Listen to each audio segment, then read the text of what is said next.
puede pasar en cualquier momento. Una tarde, mientras volvemos de un viaje por carretera, escuchamos un golpe y despertamos días después sin poder movernos. O como consecuencia de un accidente cardiovascular, nuestras piernas no responden y los médicos nos dicen que hay pocas posibilidades de que volvamos a caminar.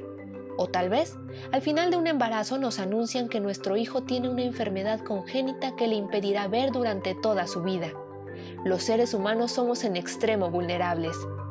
Si esto ocurriera, ¿cómo sería nuestra experiencia a partir de ese momento? ¿Cuáles serían nuestros derechos? ¿En qué redes e instituciones encontraríamos apoyo?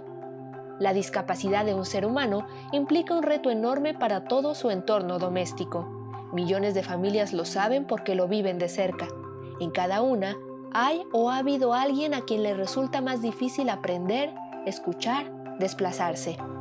Mucho podemos aprender del valor, la tenacidad, la perspectiva y la resistencia de las personas con diversidad funcional y sus distintos movimientos políticos. De cerca nadie es normal, asegura un refrán brasileño. Si algo caracteriza a la naturaleza, es su vasta, su infinita diversidad, y son esas diferencias, pequeñas o grandes, las que nos vuelven únicos, pero también innegablemente bellos. Bienvenidos a esta emisión del programa de la revista de la universidad aquí en TV UNAM. Hoy tenemos el gusto y el honor de entrevistar a Erika Bernal.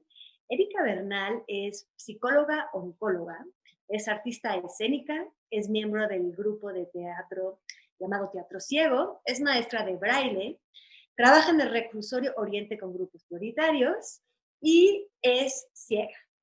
Entonces, nos va a platicar, vamos a abordar con ella algunas cuestiones. Primero te quiero dar la bienvenida. Muchísimas gracias, Erika, por estar aquí con nosotros. Muchas gracias, gracias a ti por invitarme. Yo muy contenta de estar aquí. Mira, quería comenzar con empezar por lo general, irnos yendo a lo particular. Si tú pudieras, es una pregunta que me imagino te la has planteado algunas veces. Si tú pudieras cambiar algo para mejorar la vida de la comunidad ciega en México, ¿qué sería? Híjole, pues yo creo que sería la actitud de la gente, la actitud de la sociedad. em, Creo que el conocimiento, o el poco, más bien, conocimiento que se tiene acerca de la discapacidad y de sus implicaciones desde los conceptos, ¿no? Hasta todo lo que sucede. Creo que si pudiera cambiar algo sería eso, la falta de conocimiento. Eh, Híjole, yo a veces me he imaginado justo lo que dices y yo he pensado, ay, si se pudiera poner un chip en la gente, ¿no? Así de, ay, ya, ¿no? Que sepan qué es lo que se debe y no hacer, qué son todas pues ese mar de posibilidades y no de imposibilidades, porque creo que ese es lo que se tiene, el mar de imposibilidades. Si pudiera poner en la gente ese chip de, oigan, ¿no? Den cuenta que hay muchas cosas que sí se pueden hacer, pero que también depende de la actitud y de simplemente tener la confianza, entonces lo haría, ¿no? Porque digo, ya lo estructural, lo externo, eso de alguna u otra manera va teniendo solución, pero lo que está en el interior, eso es lo que a veces es muy cañón de cambiar. Y fíjate que yo me imaginaba, por alguna razón errónea, que ibas a mencionar quizás algo más práctico, justamente más tangible, más físico, más de la circulación que tienen ustedes por el mundo. Por ejemplo, las banquetas en México que están atiborradas de objetos, de agujeros, en fin, ¿no? Todo lo que no está escrito, pero no está señalizado correctamente. Y me conmueve mucho que hables del tejido Claro. humano. Finalmente, toda nuestra estructura, la primera estructura que nos junta es eso, es la comprensión y quizás es lo que preside, tienes muchísima razón, el cambio en la mentalidad de qué es lo que hay que hacer y no hacer, es lo que puede llevar a estos cambios luego en el mundo físico, digamos, en la infraestructura del mundo. Claro, por supuesto. Es que de nada serviría tapas en todas si uno, las personas con discapacidad no las saben usar. O sea, si no sabes que eso es para ti, entonces ¿de qué sirve que lo tengas? Y por el otro lado, igual, las personas que hacen una rampa, si la hacen solamente, y hablo de rampa porque es como lo que más caracteriza la discapacidad, ¿no? De hecho, el, o sea, el logo de discapacidad es una persona en silla de ruedas. Por eso hablo de las rampas, ¿no? Que es como lo más característico. Pero de igual manera, ¿no? Si un arquitecto diseña una estructura con todo lleno de rampas, pero ni siquiera tiene la conciencia de por qué lo está haciendo, ni se acerca a las personas que lo necesitan. O sea, no tiene la humildad de preguntarle a las personas que lo necesitan de qué manera es mejor hacerlas, entonces tampoco tiene mucho sentido, porque las va a hacer como se vean bonitas, con el material que a él le parezca que es el mejor, y no el más adecuado. Entonces son una serie de cosas que yo he llegado a esa conclusión. No importa si hay rampas o no. Si no hay rampas, pero hay gente consciente y dispuesta a apoyar al otro, hay gente amorosa y amable, entonces todos van a estar dispuestos a cargar a ese que necesita de la rampa y no va a necesitar entonces rampa, ¿no? Wow, Por eso lo digo, claro. porque ya lo estructural, lo arquitectónico vendrá por añadidura, ¿no? Entonces, eso es como lo que yo podría pensar, que puede ser una evolución. Claro. Fíjate que ahorita que mencionas esto de la sensibilización, de irle metiendo un chip a la gente, o por lo menos llegar dentro de la cabeza de la gente, pues quiero traer a colación distintos trabajos, distintas como, pues sí, son trabajos u obras escénicas, pues te desempeñas en lo escénico. Tienes, por ejemplo, un stand-up. He visto algunos fragmentos de tus stand-up donde cuentas un poco tus cuitas, ¿no? Como persona ciega. ¿Por qué crees que es afortunado el formato del stand-up para esto? Híjole, pues yo creo que por la forma en la que se creó. Es decir, yo cuando inicié este proceso de creación de los materiales de stand-up, porque mucha gente piensa que es improvisación y no, por supuesto que es un discurso bien pensado, ¿no? Investigado. Entonces, cuando yo empecé con esto, me molestaban mucho ciertas cosas que sucedían. Cuando regresé de Rochester con Dozer, que es mi perro guía, igual.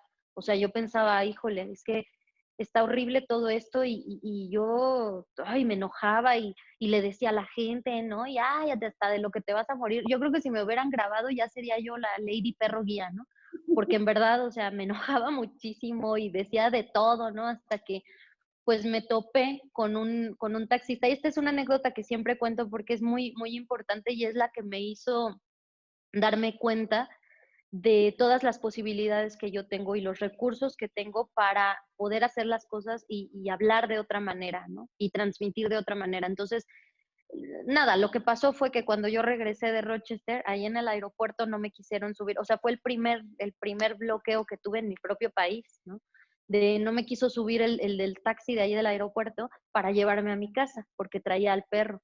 Entonces yo viniendo de un lugar de ensueño, que es Rochester, de un lugar en el que todo está adaptado, en el que hay mucha conciencia acerca del perro guía, la mayoría de la gente allá tiene perros guía, no bastón. Entonces, pues claro que lo sentí como un rechazo de mi país hacia mí misma y hacia alguien que yo traía de apoyo, ¿no? Me enojé muchísimo, le dije hasta de lo que se iba a morir y es algo que obvio no me enorgullece decir, pero yo tampoco sabía cómo defenderlo, ¿no? Entonces, solo sentía feo y me dejaba guiar pues, por el enojo, ¿no? Y bueno, me aferré a treparme al taxi, me valió gorro, porque sí me querían dar la posibilidad de irme en otro taxi, y yo dije, no, yo me voy en este porque este es el que yo quiero y este señor me se va a aguantar y me va a llevar, ¿no? Y me vale. Y entonces ya en el camino, pues un poco discutiendo, un poco debatiendo, un poco respetando la idea del otro, tolerando y escuchando, pues al final terminó pidiéndome una disculpa y yo a él, ¿no? Me dijo, ay, jefa, si usted me hubiera explicado desde el principio como me lo explicó ahora, pues a mí claro que me termina indignando su indignación, ¿no? Hacia lo que yo hice con usted. Perdóneme, ¿no? Y bueno, ya así casi terminamos dándonos un abrazo, ¿no? O sea, muy, muy, muy, fue una muy buena experiencia, pero me quedó mucho esto de, si me hubieras dicho las cosas de otra manera, y de verdad que me retumbó todo el tiempo en la cabeza y dije, claro, yo debo ser más inteligente. Entonces, la psicología, tengo el stand-up que ya lo he hecho, entonces tengo esas herramientas de la comedia que me permiten hablar de un discurso importante, de algo que me parece políticamente correcto, algo que yo quiero defender y que quiero transmitirle a muchas personas. Soy a final de cuentas pues actriz, entonces también hay gente que me conoce y ante eso yo tenía que ser como muy leal a lo que he aprendido y utilizarlo, saberlo utilizar y entonces tomé esas herramientas o más bien ese discurso importante y eso que me parecía doloroso y que me daba mucho coraje para convertirlo en un discurso importante, compartirlo con la gente y con herramientas de la comedia además, ¿no? Entonces, pues, se vuelve algo muy chistoso porque la gente, o sea, invitas a la gente a reírse de sus propias tonterías, ¿no? Y pues fue eso, así como surgió el stand-up y todos los discursos que tomo para stand-up son extremi que son un ejemplo de lo que pasó con Dowser, ¿no? Así, Claro. que lo tomo como solamente algo que quiero decir, un mensaje que quiero dar. ¿Dirías que ¿Perdón? la risa nos acerca, tumba barreras? Sí, claro que sí. Sí, sí, sí. Y es que a la gente le parece muy, pues es que imagínate, o sea, es reírte de ti mismo, ¿no? O sea, verte ahí, bueno, tenemos las neuronas espejo, ¿no? Entonces, por supuesto que tú te identificas con el que tienes enfrente y eso permite que la gente se identifique conmigo, ¿no? Y que también se rían de lo que a mí una vez me dio coraje, pero que ellos también se topan con lo que, pues sus propios mitos acerca de la discapacidad, acerca de, bueno, en este caso específico del perro guía, pero bueno, todos nuestros discursos o todas las rutinas de stand-up que hacemos hablan de, pues, de una serie de cosas que la gente ha tenido como mitos, prejuicios y demás, ¿no? Entonces, pues, por supuesto que se vuelve una herramienta muy poderosa y muy buena para compartir. Oye, Erika, nos vamos a ir a un corte y volvemos para seguir Sí, platicando un poco del teatro. Vamos a platicar ok, y un poco de braille, si estás de acuerdo. sí. Nos vamos a un corte y volvemos ahorita con Erika Bernal. No se vayan.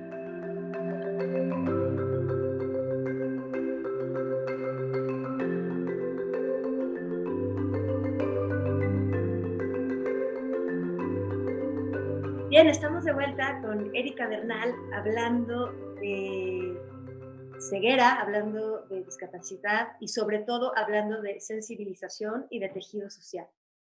Y de ensanchar los horizontes. Lo que me quedó de nuestra primera parte, sobre todo, ensanchar, ensanchar, ensanchar, hacer un mundo más grande. Entonces, Erika, nos hablabas del stand-up. Yo sé que parte del trabajo de teatro ciego, muchos de los de teatro ciego participan en este stand-up, pero ¿qué más hacen en teatro ciego? Híjole, pues un montón de cosas. Yo creo que justo como dices, hemos ampliado, ¿no? Muchas cosas. Nos hemos ido, como se llama, una de las actividades que tenemos es el encuentro que antes se llamaba Encuentro de Teatro de Discapacidad, ahora se llama Encuentro de Artes Inclusivas, se llama Otros Territorios, ¿no? Y justo yéndonos a otros territorios, pues al inicio lo que hacíamos era obras en la oscuridad, en completa oscuridad. Después de eso, pues tuvimos dos obras en completa oscuridad que fueron Bajo el Puente, la primerita que hicimos, y Un blog en la oscuridad. Después de eso, pues nos hemos ido siempre tenemos procesos de investigación para crear nuestros montajes, o sea, nunca es una obra ya escrita.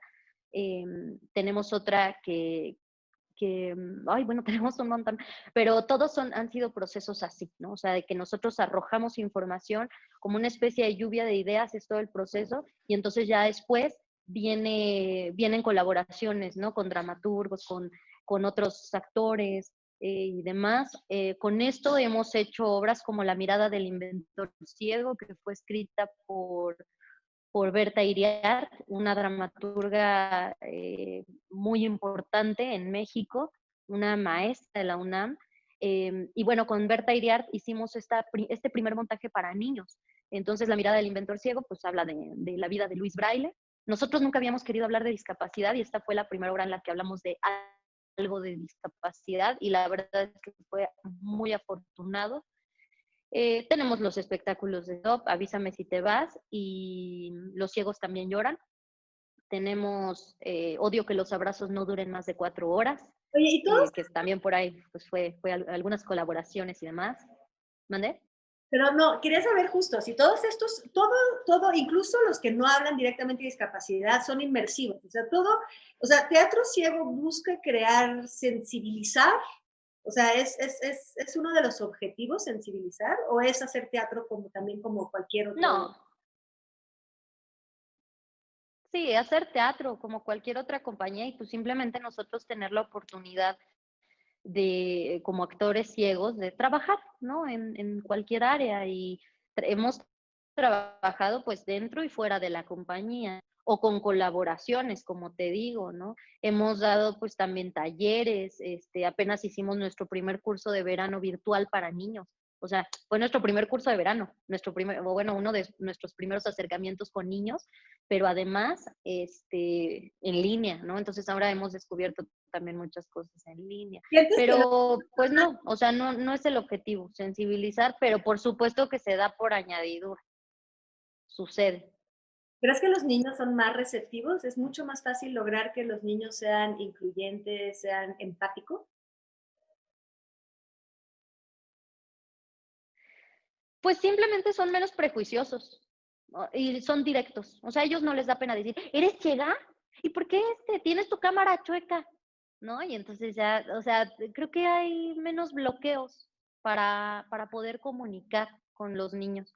Yo eso fue lo que descubrí ahora en este acercamiento y la verdad es que los niños, bueno, nosotros teníamos muchos prejuicios cuando empezamos La mirada del inventor ciego de que les iba a dar miedo la oscuridad, de que no se iban a atrever, de que no les iba a gustar, de que se iban a aburrir o que se iban a quedar dormidos. Y la verdad es que no, los que más se divertían eran los niños. Entonces, creo que es simplemente eso, o sea, como que ellos no tienen prejuicios, no tienen tanta basura en la cabeza como nosotros. Oye, Erika, y quiero pasar al Son muy tema, netos los niños. sí, quiero pasar un poco al tema del braille. Me recuerdo que en algún lugar te oí Ajá. decir que cuando regresaste de Rochester, este especie de paraíso para una persona ciega o una persona con discapacidad, que todo estaba en braille, dijiste, ¡zas! Voy a poner braille en todas partes para que mis amigos ciegos o mis compañeros puedan saber dónde está el café en el ojo, ¿no? Y bueno, acabó un poco chusco, fue un poco picaresco, porque pues la gente quitaba el cartel, como que no les gustaba. Pero lo que me pregunto es si la tecnología no puede ayudar ahora, que hay QRs, ¿no? O sea, a ver, quisiera hacer mi pregunta en dos partes. La primera es, ¿por qué es necesario todavía aprender braille? Braille que hace libros, o sea, se creó al principios del siglo XIX, por lo menos durante la primera mitad, cuando no se podía transportar el audio. Todos sabemos que los libros se crearon porque no se podía transportar una voz. Entonces, ¿no? De la literatura Claro. oral fue escrita para que por lo menos se transporten letras que podían ser decodificadas y leídas otra vez en voz alta.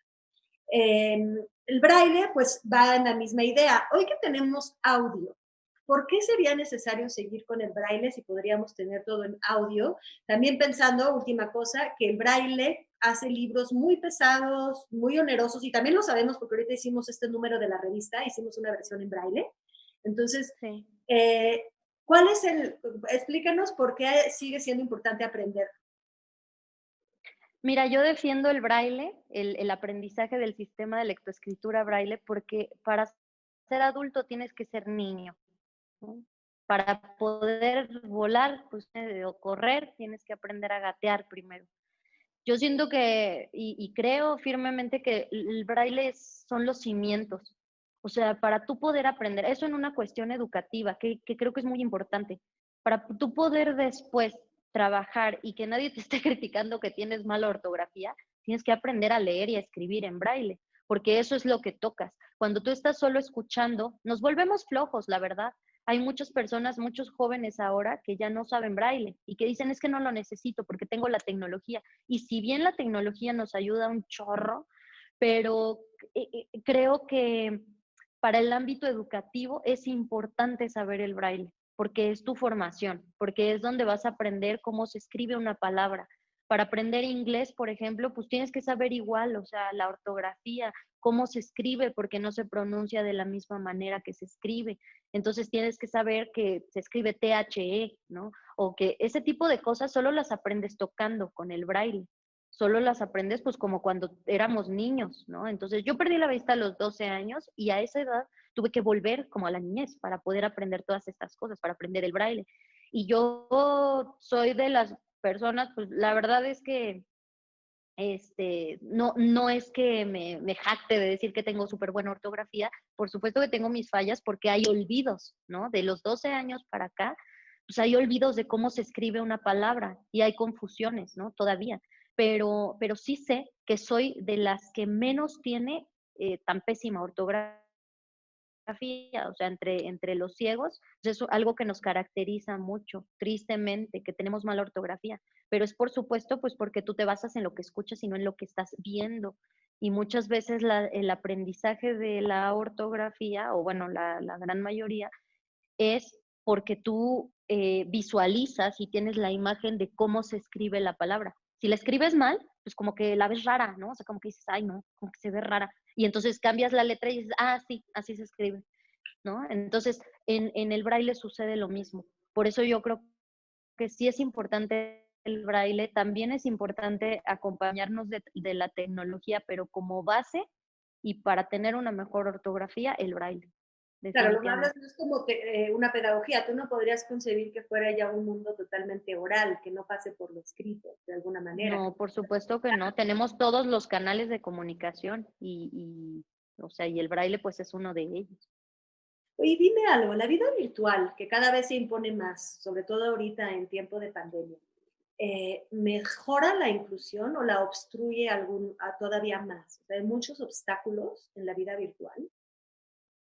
No, la mejora muchísimo. O sea, yo creo que sí tiene sus bemoles, ¿no? O sea, por supuesto que hay ciertos bloqueos, en cuanto a la parte tecnológica, pues hay páginas que no son accesibles, pero creo que ahora son las mínimas. Y sí he notado que hay mucha más participación de las personas con discapacidad a través de la virtualidad. Nosotros en las obras de teatro hemos tenido mucho público con discapacidad motriz, visual, auditiva. O sea, te permite hacer mucho más accesible todo con material este, audiodescripción, con lengua de señas mexicana, o sea, con la lengua de señas más bien en general, porque es universal. Este, sí creo que ha vuelto mucho más accesible todo, porque además no tienes la parte del transporte, de que tus traslados son mucho más largos y complicados. Todo eso se esfuma. Entonces, oye, a veces hasta de alguna manera estás en igualdad de condiciones y yo creo que eso es algo muy rico y que también a mí sinceramente me ha encantado todo esto. No la pandemia, claro, no todo lo que está sucediendo, pero sí lo que hemos encontrado artísticamente y posibilidades infinitas de crear a través de la pantalla y de la virtualidad. Wow. Se habla mucho, Erika, de lo que se pierde al perder la vista, que sin duda es, o sea, ni siquiera lo podemos conseguir realmente quienes no vemos, digo, quienes vemos, perdón. Pero tú puedes hablarnos de algo que hayas descubierto cuando la perdiste. Sí. Que haya, perdón, ¿qué? Que hayas Se descubierto. cortó un poquito. Hablamos mucho de lo que perdemos, de lo que se pierde al perder la vista, Ah, que ok. creo que es tanto que ni Sí, siquiera sí, sí, podemos sí, imaginarnos, pero hay algo que claro. descubriste, que perdiste, que te da algo extra, diferente. Sí, yo creo que tienes muchas posibilidades. Mira, siempre les digo, ser ciego no es cualquier cosa. No cualquiera tiene el privilegio. Yo creo que sí lo veo como un regalo, ¿no? Porque, no, la verdad es que sí. Aparte es un privilegio caro, no puede pagar ser ciego. Es caro ser ciego. Pero también te da muchas posibilidades. Yo, algo que me gusta mucho de ser ciega es que, y lo digo, que no nos limitamos a ver solo lo que existe. O sea, si yo volteara y viera y volteara así hacia los lados, me doy cuenta que hay paredes que me encierran en este salón, en esta sala de juntas, ¿no? Que hay cosas que están limitando. Pero yo al ser ciega, yo escucho un ruido allá afuera y para mí no hay pared, o sea, hay un más allá, ¿no? O sea, tengo la visión de lo que está sucediendo allá afuera y también de lo que está pasando aquí adentro, ¿no? Entonces, no te limita a solo lo que existe. La imaginación es grandísima, ¿no? Entonces, yo creo que yo me imagino hasta colores que ni siquiera han de existir o quién sabe, ¿no? Figuras, formas, los rostros de las personas. Yo les pongo el rostro que yo quiera y si viera, no tendría esa posibilidad. Entonces, yo creo que sí, la imaginación se te vuela, ¿no? Y creo que eso está bien padre, o sea, y como eso muchas cosas, o sea, te podría hablar de un montón de privilegios que se tienen al ser ciego. A mí en lo particular, eso es algo que me gusta mucho, que no siento que tenga un límite visual. La última pregunta, porque se nos está acabando el tiempo, sería, me gustaría, tú tienes una profesión, eres psicóloga oncóloga. Además, ahorita estás precisamente por psicóloga, nos te estás conectando muy valientemente desde el reclusorio Oriente donde hablas. ¿La ceguera te permite escuchar mejor a la gente, percibirla mejor, ayudar? Ay, no, eso es un mito. Pues no, es que eso es un mito. Eso de que vemos con el corazón, que vemos el aura, que escuchamos más, pues depende de cada persona, depende de cómo te cuidas los oídos, ¿no? Depende de que si te lavas o no acá adentro.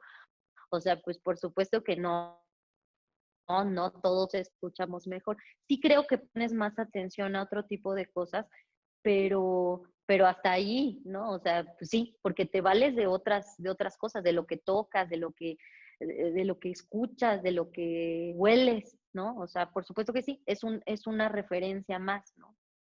Yo, pues, por ejemplo, no sé, el Oxxo o lo que sea, bueno, no quiero decir, pero, o sea, lugares así, cafeterías, por ejemplo, pues me doy cuenta que es una cafetería porque huele a café, no porque veo el logotipo ahí, ¿no? De cafetería. O sea, pues no, me doy cuenta de eso. O sea, sí creo que es otra forma de tomar referencias y nada más, o sea, hasta ahí. De acuerdo. Ujú.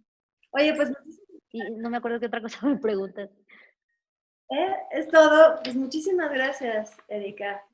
Pues seguiremos. Invito a toda Gracias la a audiencia ti, gracias a a ti. seguirte, a seguir sobre todo el teatro ciego. Me parece que están muy activos y que hacen cosas muy relevantes, muy divertidas y muy interesantes. Entonces, muchas felicidades y muchísimas gracias. Muchas gracias a ustedes, gracias por invitarme y también sigan la página de Psicoline, que son terapias en línea que yo doy. Yo soy psicóloga, psicooncóloga y bueno, está también y Teatro Ciego MX y la página de Otros Territorios, que es el encuentro que vamos a hacer en diciembre. Buenísimo. Pues bueno, aquí con Erika Bernal terminamos esta conversación. Yo lo cito para la próxima semana. Seguiremos con el tema de discapacidad y inclusión.